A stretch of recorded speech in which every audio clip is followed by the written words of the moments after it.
Градоначалничката Данела Арсовска по втор пат месецов пред крајот на мандатот излезе на терен и со вклучување во живо на нејзината Facebook страна објави зграда во општина Чаир, за која рече дека градоначалникот Висер Ганију ја легализирал со фалсификувани документи. Скопската градоначалничка рече дека Ганију на криминален начин низ Чаир легализирал згради и ги впишувал во катастар. Ајде ги видиме. Ај, кај си, жите се, Висере, дојди да не дојдеме ние. Пошто ние ќе дојдеме, несомнено. И еве кажувам дека ниједна општина друга во град Скопје не го прави ова ти што го правиш. Луѓе во други општини и тука не може да се легализираат бре по една соба, по една тераса, по една гаража што има доградба, ама ти зградел по 10 ката ќе легализираш и тоа спротивно на закон и со фалсификат документи. Арсовска истакна дека зградата на 10 ката без никакво одобрение е изградена на државно земјиште. Објави дека досега Ганију има легализирано 2 згради со фалсификати и во моментов од овие стамбени згради се краде струја и нелегално се приклучени на водоводната мрежа.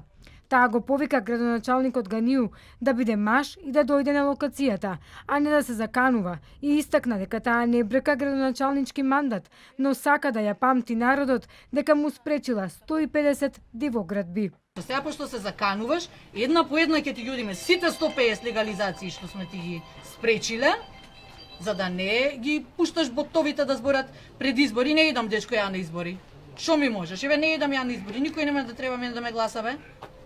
Јас за градоначалник па не се кандидирам, ама ќе знаат луѓето дека 150 вакви криминали сум ти спречила дури си ти, бе, дечко, градоначалник.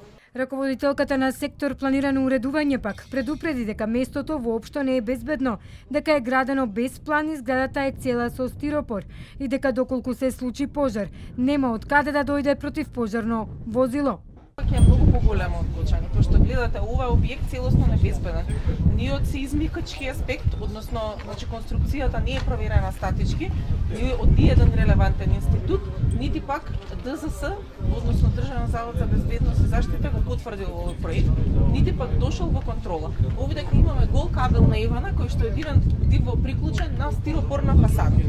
На 21 мај, Арсовска со екипи од градот повторно шеташе низ општина Чаир и ловеше дивоградби и го повикуваше градоначалникот Ганију да дојде за да објасни како дозволува секаде околу општината да се гради на диво.